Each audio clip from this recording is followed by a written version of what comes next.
Hello dear students, welcome to my YouTube channel Ajay Chaurasia HLVM। My self Ajay Kumar Chaurasia.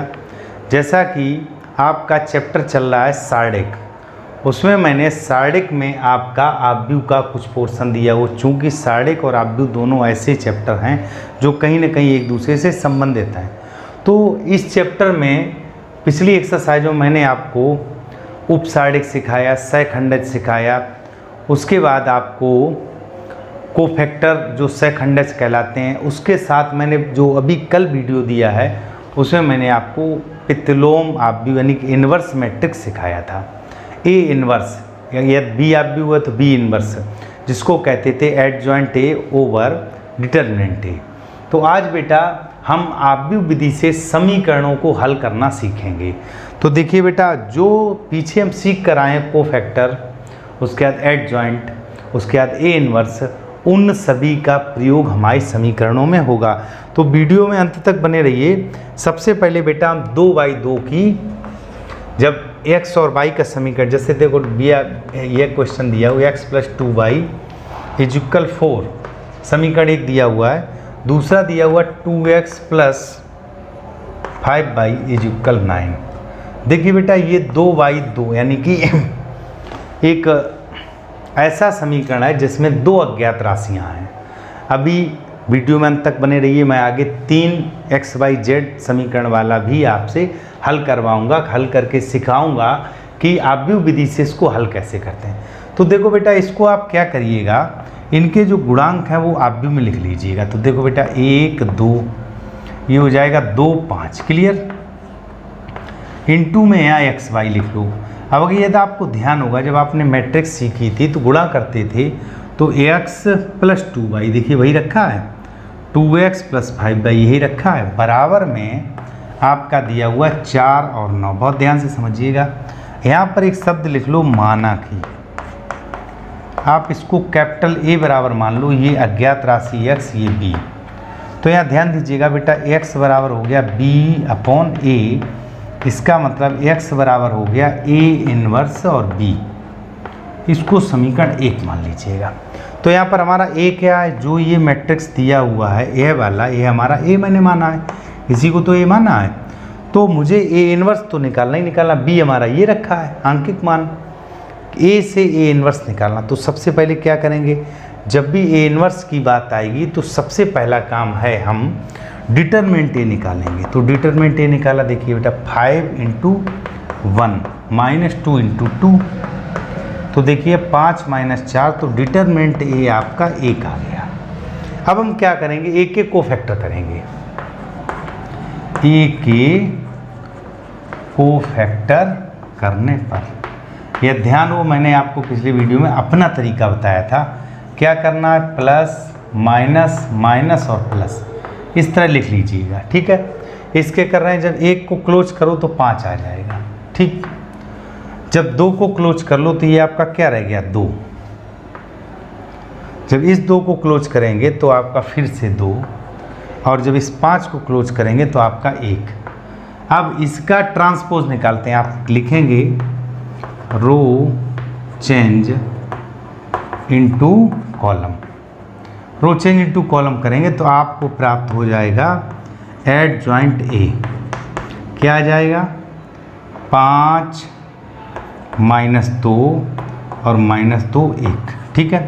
Shortcut भी मैंने बताया था, मैंने आपसे कहा था जो प्रिंसिपल डायगोनल है, मुख्य विकर्ण है, इसके अवयवों को आपस में बदल दो। देखो 1 5 की जगह 1 5 था, 5 1, और इन दोनों में माइनस का चिन्ह लगा दो। ये चेक करने का डायरेक्ट सिस्टम है। अब बेटा आप निकालोगे ए इन्वर्स। ए इन्वर्स आपका होता है adjoint A over determinant A। चूँकि डिटरमिनेंट A का मान हमारा कितना, 1, तो यह आपका इतना ही रहेगा, 5 - 2 और 1। इतना तो समझ में आया। अब आप लिखोगे समीकरण 1 से, ध्यान दीजिएगा। अब हम समीकरण 1 से समीकरण 1 में जाते हैं। देखो समीकरण 1 हमारा क्या है, x बराबर A इन्वर्स B। क्या है बेटा, x बराबर A इन्वर्स B, और x का मान है x और y, एक किसमें, एक आव्यूह में, बराबर A इन्वर्स का मान है 5 -2 और -2 और 1, क्लियर, यही तो मान है। b का मान है 4 और 9, 4 और 9, क्लियर।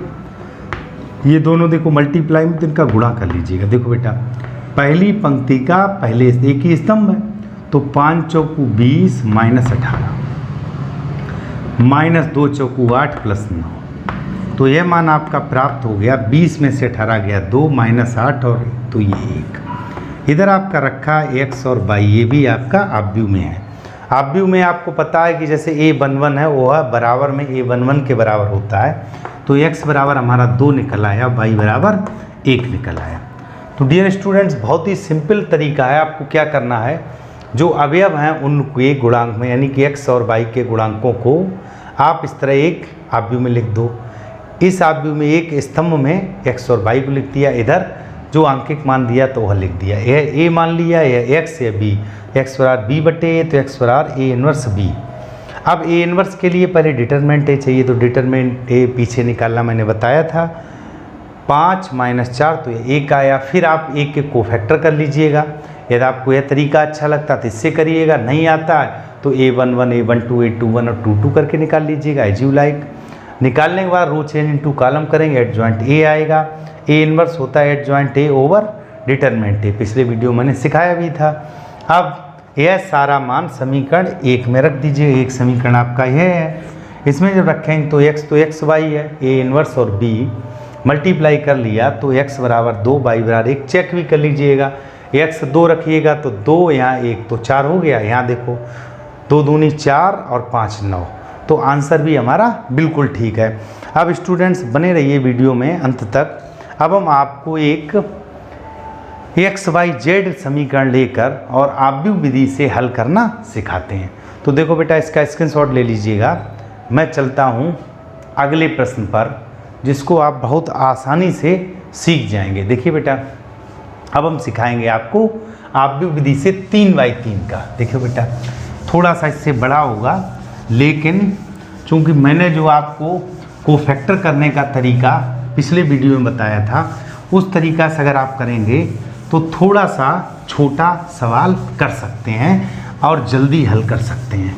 और स्टूडेंट्स 90% बोर्ड एग्जाम में इसमें से एक क्वेश्चन रखा जरूर होगा, तो ध्यान दीजिएगा। एक क्वेश्चन हम लेते हैं, क्वेश्चन नंबर 3/3 का। आपके बुक में जैसे 9 क्वेश्चन नंबर दिया हुआ, देखिए बेटा क्वेश्चन नंबर 9 है ax + y + 2z इक्वल 4, यह इक्वेशन फर्स्ट है, ठीक है। फिर दिया हुआ x + 2y + z इक्वल 1। फिर दिया हुआ है x + y + z इक्वल 2। तो देखिएगा बेटा प्रोसेस वही है, जो x और y यानी 2/2 की उसमें आव्यूह बनी थी, इसमें 3/3 की बनेगी। तो देखो इनके गुणांक पहले एक आव्यूह में लिख लो, 1 1 1 1 2 1 1 2 1 2 1 1 2 1 1, ठीक है। उसके बाद इनटू में x y और z, बहुत ही सरल तरीका है, बस आप वीडियो में बने रहिएगा, आसानी से सीख जाएंगे। 4 1 2, क्लियर। यहाँ ध्यान दीजिए, चेक कर लो। देखो बेटा ax + y + 2z equal 4, ax + 2y + z equal 1, ax + y + z equal 2। तो देखो बेटा यहाँ पर एक शब्द लिखेंगे, माना कि ax बराबर b, तो आप लिखेंगे x बराबर a इनवर्स b। डायरेक्ट लिखे थे रे बेटा, अभी तो जस्ट बताया ही था इसको, समीकरण 1 चूँकि b बटे a होगा तो a बराबर x इनवर्स b। अब बेटा a इनवर्स जब हमको चाहिए तो सबसे पहले डिटरमिनेंट a निकाल लीजिएगा। डिटरमिनेंट a मैंने आपको बताया था, जैसे ये लिखा एक कोष्टक, फिर दूसरा अवयव लिखा माइनस का एक कोष्टक, तीसरा अवयव लिखा फिर एक कोष्टक, ठीक है। इतना ये ध्यान हो, ना ध्यान हो तो पीछे का वीडियो देख लेना। 1 को क्लोज किया तो देखिए 2 - 1, जब इसको क्लोज किया तो 1 - 1, जब इस 2 को क्लोज किया तो 1 - 2, ठीक। यहाँ ध्यान दीजिएगा, 2 में से गया 1 तो ये 1 रह गया, ये आपका 0 हो गया, और 1 में से 2 गया तो -1 तो ये -2 हो गया। फाइनली डिटरमिनेंट a का मान माइनस आया। बाई चांस क्वेश्चन दिया हो बोर्ड पेपर में और आपका डिटरमिनेंट 0 आ जाए तो आप नीचे एक लाइन लिख देंगे, चूँकि यह अव्युत्क्रमणीय है अतः हल संभव नहीं है। यहाँ पर चूँकि देख लीजिएगा आपका मान क्या आ गया, -1। ठीक है, ये डिटरमिनेंट ए का मान आया। अब हम क्या करेंगे, वही प्रोसेस ए के कोफैक्टर करने पर, ए के कोफैक्टर करने पर तो देखिए बेटा कोफैक्टर के लिए भी मैंने आपको एक अपना तरीका बताया था। देखिए 9 कोष्ठक बना लीजिएगा, 1 2 3 4 5 6 7 8 9 और इसको बंद कर दो। ठीक है, अब चिन्ह लगाएंगे। देखिए बेटा plus minus plus minus plus minus plus minus plus, alternate चिन्ह लगा लो। ठीक है, अब हमको पहले में लिखना तो ये आपकी पंक्ति और ये स्तंभ बंद, तो देखिए 2 - 1, ध्यान दीजिएगा यही अवयव आएंगे जो पहले वाले हैं। जब इस 1 को बंद किया तो 1 - 1, ठीक है। जब इस 2 को बंद किया देखो यह क्लोज हो गया तो 1 - 2, 1 - 2 जो डिटरमिनेंट में अवयव आ रहे हैं 2 - 1 1 जो पहला है वो वही आता है। अब देखिए बेटा इस 1 को क्लोज किया तो ये वाला पंक्ति और ये स्तंभ ये बंद, तो देखो 1 - 2, 1 - 2, ठीक है। इस 2 को क्लोज किया तो ये पंक्ति और ये स्तंभ बंद, देखिए बेटा ये बंद ये बंद, 1 1 1 - 2, फिर आपका 1 - 2 आ गया। इस 1 को बंद किया तो ये क्लोज हो गया और ये क्लोज हो गया तो 1 - 1, 1 - 1, ठीक। इस 1 को बंद किया देखिए बेटा यह बंद हो गया तो 1 - 4, 1 - 4। फिर इस 1 को बंद किया तो यह बंद हो गया तो 1 - 2, 1 - 2। अब इसको बंद किया देखो ये बंद हो गया तो 2 - 1।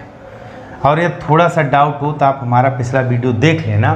ध्यान रखिएगा जिस अवयव को बंद करते हैं, मैंने कहा था एक इमेज बना लो इस तरह की अपने मन में, और इस बॉक्स को जैसे बेटा मैंने यहाँ पर सपोज करो ये वाला अवयव भरा, तो इस बॉक्स को यहाँ ले आइए तो ये लाइन क्लोज हो गई। ठीक है, तो अब आपका यही तो बचा। और चलते हैं right to left minus left to right, तो देखो 2 1 2 - 1 यही अंतिम में लिखा है। तो इस बात को बहुत ध्यान से समझना है कि हमको किस तरह इसको सॉल्व करना है। ठीक है, तो देखिए 1 1, आप ये मैंने आपको डायरेक्ट बताया था, यह मेरा तरीका है, इसको बहुत आसानी से समझिएगा।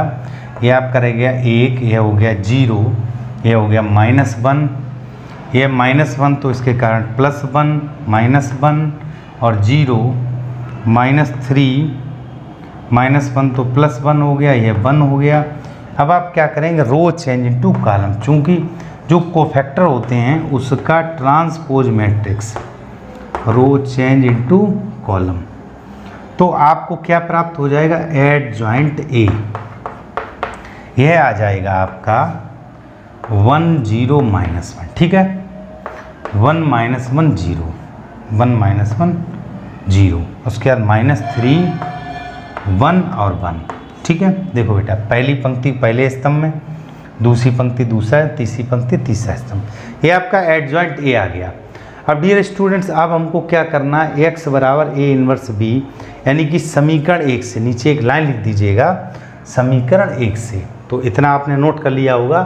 अब ध्यान दीजिएगा मैं इसको यहाँ पर थोड़ा सा मिटा रहा हूँ चूँकि बड़ा क्वेश्चन है। अब हम रखेंगे समीकरण 1 में, इतना बेटा स्क्रीनशॉट ले लीजिएगा। अब हम यहाँ पर लिखते हैं, देखो बेटा इसको स्क्रीनशॉट ले लो। हाँ, उसके बाद अब हम यही मिटा देते हैं, चूँकि हमको आगे थोड़ा और हल करना पड़ेगा तभी ये क्वेश्चन हल हो पाएगा। जैसे बेटा अब आप इसके नीचे लिखेंगे, क्या लिखेंगे, समीकरण 1 से, समीकरण 1 से। समीकरण 1 हमारी क्या है, x = A 1 B, तो x का मान तो बेटा वही है x/z, x/z। A 1 का मान कैसे निकलेगा, A 1 यहीं पे हम निकाले दे रहे, A 1 बराबर है adjoint A over determinant A, ये आपका सूत्र है।